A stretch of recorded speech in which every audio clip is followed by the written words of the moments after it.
तो welcome to in my channel mechanical engineering concept. इस lecture में आज हम नंबर 2 और न्यूमेरिकल्स अटेम्प्ट करेंगे।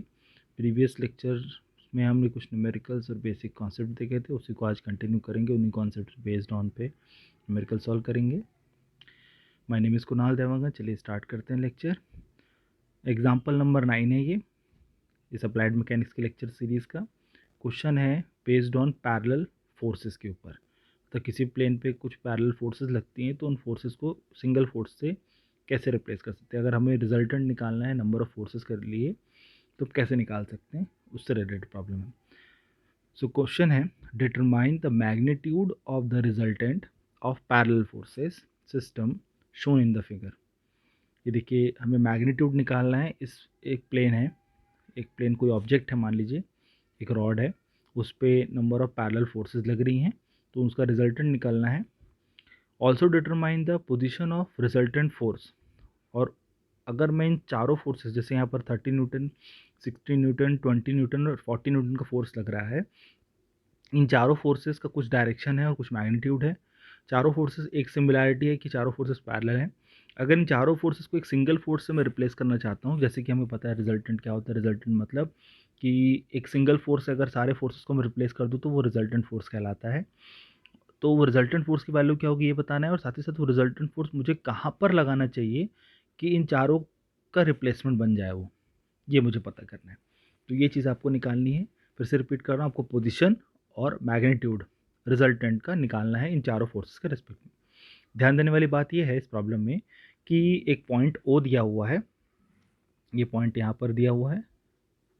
इस पॉइंट ओ के अबाउट आपको ईच फोर्सेस का डिस्टेंस है दिया है। यहाँ से यहाँ तक का डिस्टेंस आपको दिया हुआ है 2 मीटर। ओ से 30 न्यूटन का, ओ से 60 न्यूटन का डिस्टेंस दिया हुआ है 2 + 3 5 मीटर। यहाँ पर आप 3 मीटर लिख सकते हैं, दोनों फोर्सेस के बीच का डिस्टेंस। 60 और 20 न्यूटन के फोर्स के बीच का डिस्टेंस है 2 मीटर, और 20 और 40 न्यूटन के फोर्स के बीच का डिस्टेंस है 4 मीटर। अगर आप ओ से डिस्टेंस देंगे तो आप सिंपली ऐड ऑन कर सकते हैं। बहुत आसान सा कॉन्सेप्ट है। अब आपको निकालना है रिजल्टेंट, तो बहुत आसान है।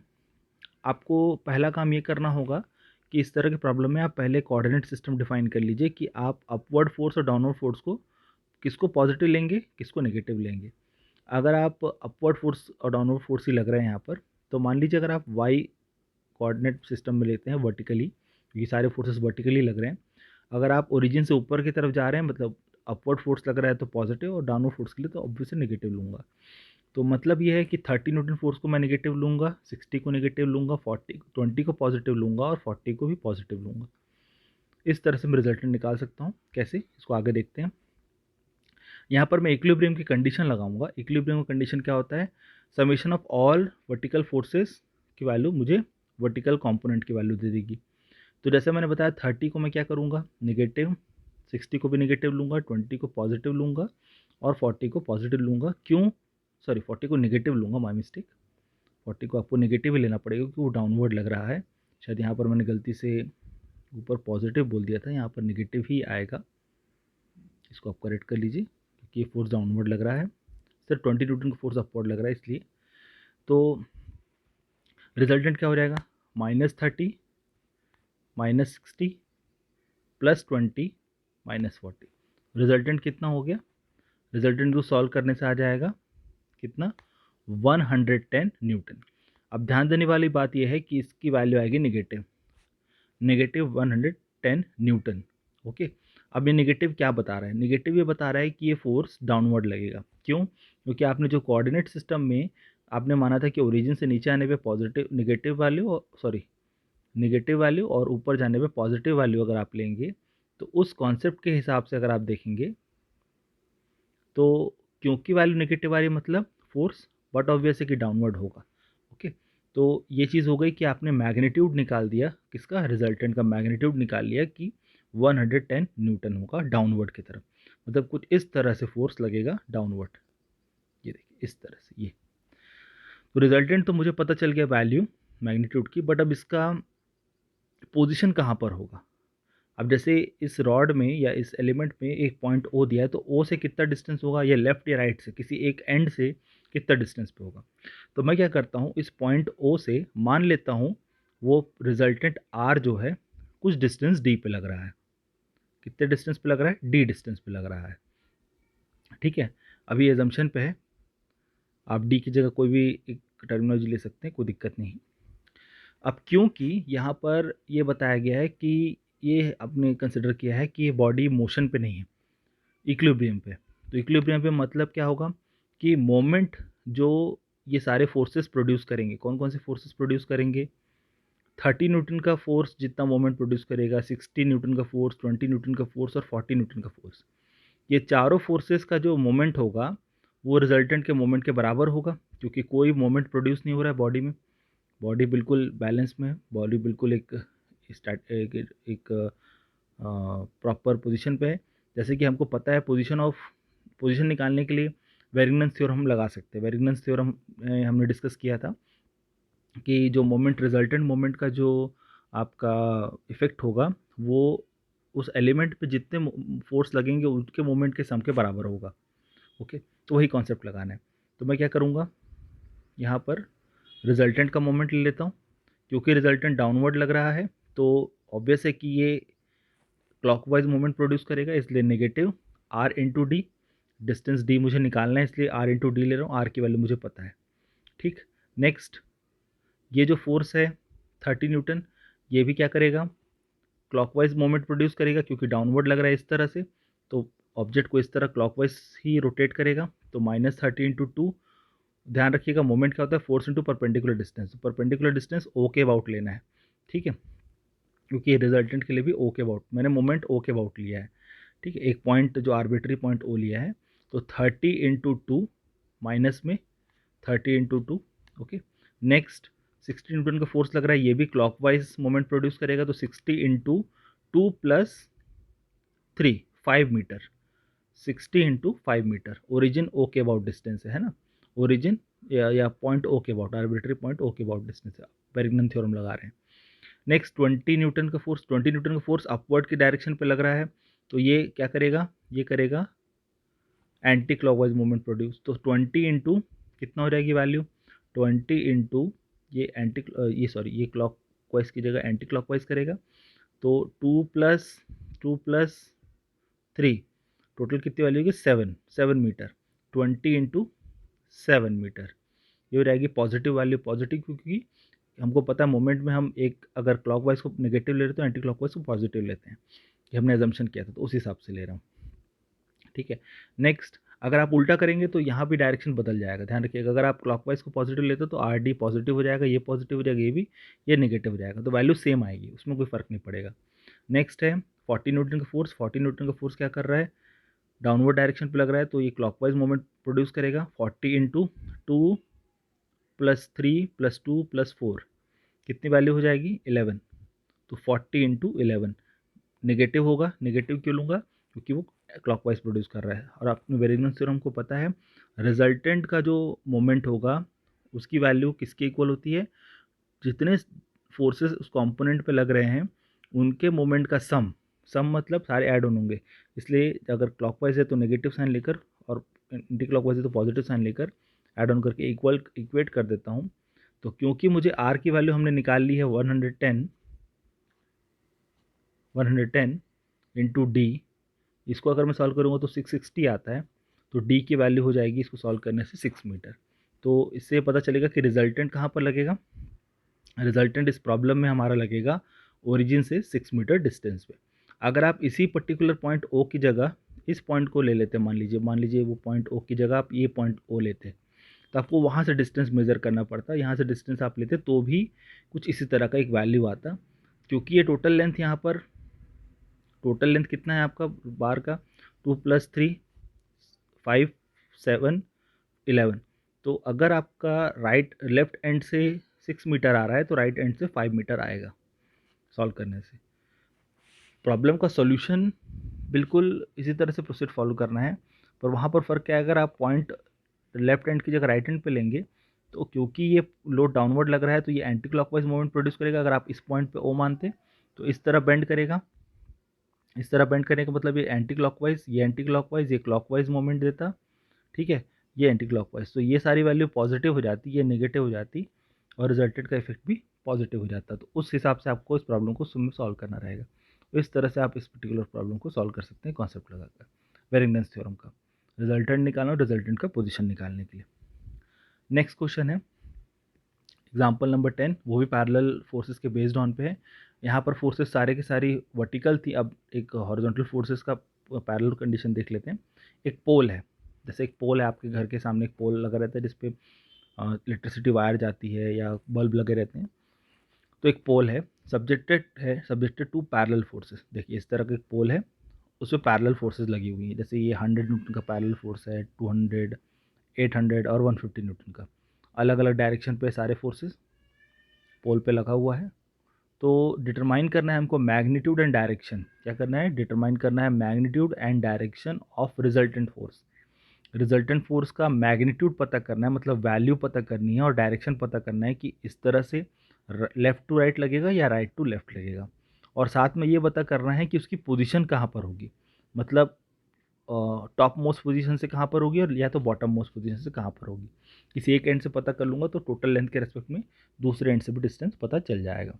ये पिछले प्रॉब्लम की तरह है, बट यहाँ पर फ़र्क ये है कि आपका जो मान लीजिए बार या बीम या एलिमेंट है वो हॉरिजॉन्टल ना होकर वर्टिकल, और फोर्स जस्ट वर्टिकल ना होकर पैरेलल हो गया है, वर्टिकल ना होकर हॉरिजॉन्टल हो गया है। बाकी फोर्सेस का कंडीशन पैरेलल ही है। तो पहला काम ये करना है कि क्योंकि हॉरिजॉन्टल फोर्सेस है तो हॉरिजॉन्टल फोर्सेस मैं मान लेता हूँ कि ओरिजिन्स के रेस्पेक्ट में अगर मैं देखता हूँ तो यहाँ पर लेफ़्ट टू राइट आता हूँ तो पॉजिटिव, राइट टू लेफ्ट जाता हूँ तो नेगेटिव होगा। ये कंसिडरेशन यहाँ पर मैंने साइन से शो किया हुआ है, आप देख सकते हैं।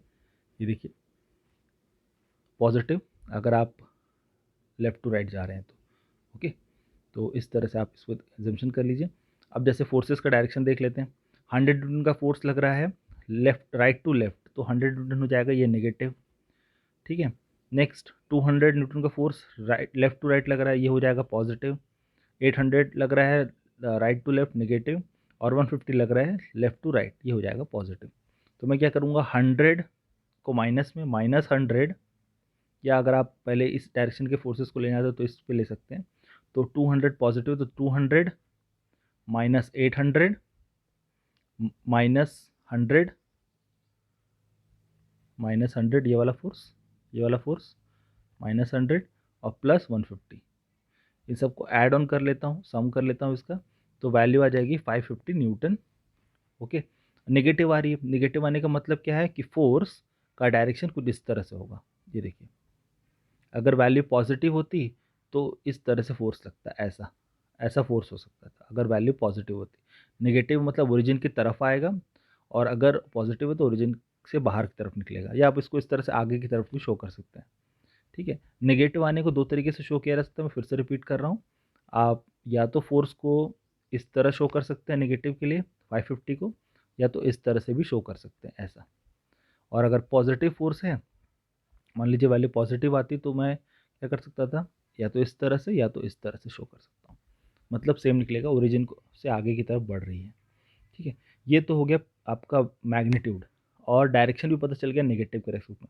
अब मुझे निकालना है पोजीशन। तो पोजीशन निकालने के लिए जैसे वेरिंगटन थ्योरम का एप्लीकेशन क्या है, पोजीशन निकालने के लिए या मैग्नीट्यूड निकालने के लिए आप यूज़ कर सकते हैं अगर आपको कोई गिवन कंडीशन है तो अब मैं क्या करूँगा, जैसे कि यहाँ पर मैंने पोल पे शो किया रिजल्टेंट 550 न्यूटन, इस तरह से डायरेक्शन हो गया, मैग्नीट्यूड हो गया। पोजीशन के लिए क्या करूँगा, ओरिजिन मान लेता हूँ, ये बेस है, इसको एक आर्बिट्री पॉइंट, वेरिंगटन थ्योरम में क्या करते हैं, एक आर्बिट्री पॉइंट ले लेते हैं ओ, और उसके अबाउट मोमेंट लेते हैं रिजल्टेंट का, और उसको इक्वेट कर देते हैं जितने फोर्सेस लग रहे थे उनके मोमेंट के सम से। ओके, ये वेरिंगटन थ्योरम है। वेरिंगटन थ्योरम के कॉन्सेप्ट को मैं पहले ही डिटेल से डिस्कस कर चुका हूँ, प्लीज़ उस लेक्चर पर जाकर आप एक बार कॉन्सेप्ट को क्लियर कर सकते हैं अगर आपको कोई डाउट हो तो पहला काम रिजल्टेंट, क्योंकि रिजल्टेंट 550 है तो 550 into D, resultant into distance, 550 into distance, okay, 550 into distance. Moment क्या होता है, फोर्स इंटू डिस्टेंस। फोर्स क्या है 550 न्यूटन, और डिस्टेंस कितना है मुझे निकालना है, डिस्टेंस डी निकालना है, ये मुझे नहीं मालूम है अभी, यहाँ मैंने शो कर दिया है क्योंकि ये वैल्यू आएगी आपकी, ये डिस्टेंस मुझे निकालना है, ठीक है, ये वैल्यू निकालनी है वेरिंगटन थ्योरम से। तो 550 इंटू डी। नेक्स्ट बाकी फोर्सेस का मोमेंट का इफेक्ट ले लेते हैं। अब यहाँ पर एक चीज़ है, आप यहाँ पर मैंने क्या किया है कि अगर फोर्स इस तरह लग रहा है तो इसका इफेक्ट इस तरह से एंटी क्लॉकवाइज आएगा। अगर फोर्स आपका कंपोनेंट में इस तरह लग रहा है तो इसका इफेक्ट क्लॉकवाइज आएगा, सॉरी, अगर इस तरह से लग रहा है तो इसका इफेक्ट क्लॉकवाइज आएगा। तो एक को मैं पॉजिटिव ले रहा हूँ तो दूसरे को नेगेटिव लूँगा। मतलब मैंने 550 के कारण जो इस ये बीम इस तरह से ये पोल इस तरह से बेंड करेगा, तो इस बेंडिंग को मैं पॉजिटिव ले लेता हूँ। अगर ये फोर्स 550 का इधर से लगता तो ये पोल इस तरह बेंड करता, ऑब्वियस है, ऐसा बेंड करता, तो इसको मैं नेगेटिव लूँगा।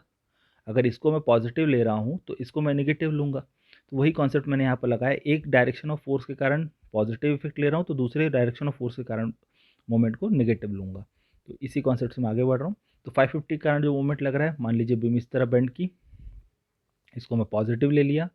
तो अगर बीम इस तरह बेंड करेगी, अगर फोर्स इस तरह से लगेगा दूसरे डायरेक्शन से या इस तरह खींचेगा, तो इसको मैं नेगेटिव लूँगा, इसको पॉजिटिव, इसको नेगेटिव। ठीक है, तो 150 इंटू 2 किया, 150 इंटू 2। अब ध्यान देने वाली बात है कि ये बीम को इस तरह खींचेगा, ये देखिए 150 इधर खींचेगा ना इस तरह से। और मैंने क्या बताया कि अगर आपका बीम इस तरह से बेंड कर रहा है तो इसको आप पॉजिटिव लेंगे। ठीक है, तो 150 इस तरह खींचा तो नेगेटिव इफेक्ट आया, 150 इंटू 2 हो गया नेगेटिव, 150 इंटू 2। ठीक है, नेक्स्ट 100 इंटू 3, 100 कौन सा फोर्स है, ये वाला फोर्स, ये देखिए ये इस तरह से खींचेगा, खींचेगा तो क्या होगा, ये इस तरह बेंड करेगा। अब डिस्टेंस कितना है, यहाँ से यहाँ तक का डिस्टेंस आपको निकालना है। तो ओरिजिन के अबाउट डिस्टेंस, अब देखिए ध्यान दीजिएगा, बेस से 150 का डिस्टेंस कितना था, 2 मीटर, और 150 और 100 के बीच का डिस्टेंस है 1 मीटर। तो 2 + 1 हो जाएगा ओरिजिन से, क्योंकि परपेंडिकुलर डिस्टेंस जिस पॉइंट के अबाउट मूवमेंट ले रहे हैं उसी से आएगा। तो यहाँ से डिस्टेंस मैं मेज़र कर रहा हूँ ओ के अबाउट, तो 2 + 1 कितना हो जाएगा, 3 मीटर। तो 100 इंटू 3 पॉजिटिव लिया क्योंकि वो पॉजिटिव इफेक्ट दे रहा है। 800 इंटू 4, 800 इंटू 4 करने का मतलब, ये देखिए ये फोर्स 800 का इस तरह पुश करेगा, बीम इस तरह बेंड करेगी, तो ये पॉजिटिव इफेक्ट लेके चल रहा हूँ। डिस्टेंस कितना हो जाएगा, 2 + 2, 2 + 2 मीटर, 4 मीटर आ जाएगा। तो 800 इंटू 4 मीटर वैल्यू हो जाएगी। ठीक है, नेक्स्ट -200 प्लस इंटू 5, -200। देखिए ये मोमेंट आ गया, इस तरह से बेंड कर रहा है, इस तरह बेंड होगा आपका beam, negative effect. Negative effect का मतलब कि साइन कन्वेंशन नेगेटिव लूँगा। डिस्टेंस कितना हो जाएगा, डिस्टेंस आपको यहाँ पर डायग्राम से ही समझ में आ जाएगा, 2 + 2 4 + 1 5, 200 इंटू 5, नेगेटिव साइन क्योंकि नेगेटिव इफेक्ट आ रहा है। अब इसको सॉल्व करता हूँ तो यहाँ पर क्या हो जाएगा, डी की वैल्यू आ जाएगी 4 मीटर ओरिजिन के अबाउट, इस तरह से। मतलब अगर मैं उन चारों फोर्सेस को रिप्लेस करना चाहता हूँ, जो कि 150 न्यूटन फोर्स, 100 न्यूटन, 800 न्यूटन और 200 न्यूटन के फोर्स लग रहे हैं, पैरेलल फोर्सेस हैं, सारे एक दूसरे से अलग अलग डायरेक्शन पे लग रहे हैं पर पैरेलल हैं। तो उन चारों फोर्स की जगह अगर मैं सिंगल फोर्स लगाना चाहता हूँ तो 500 न्यूटन, 550 न्यूटन फोर्स होगा, और उसका जो पोजीशन होगा वो ओरिजिन से, बेस से 4 मीटर डिस्टेंस पे होगा। और अगर आप दूसरे डायरेक्शन पे ओ लेके चलते हैं तो उसके हिसाब से वैल्यू अलग आएगी। तो इस तरह से आप इस प्रॉब्लम को सॉल्व कर सकते हैं। ये कॉन्सेप्ट है मोमेंट का, मोमेंट कैलकुलेशन का, या सॉरी रिजल्टेंट कैलकुलेशन का विथ रिस्पेक्ट टू वेरिग्नन थ्योरम। अगर आपको कोई इस कॉन्सेप्ट से रिलेटेड कोई डाउट है, कोई क्वेरी है, कोई सजेशन है, तो कमेंट बॉक्स पे लिखिए। अगर आपको मेरा वीडियो पसंद आए तो लाइक कीजिए, मेरे चैनल को सब्सक्राइब कीजिए, मेरी वीडियो को शेयर कीजिए अपने फ्रेंड्स के साथ। आपका दिन शुभ हो। Thank you, have a good day.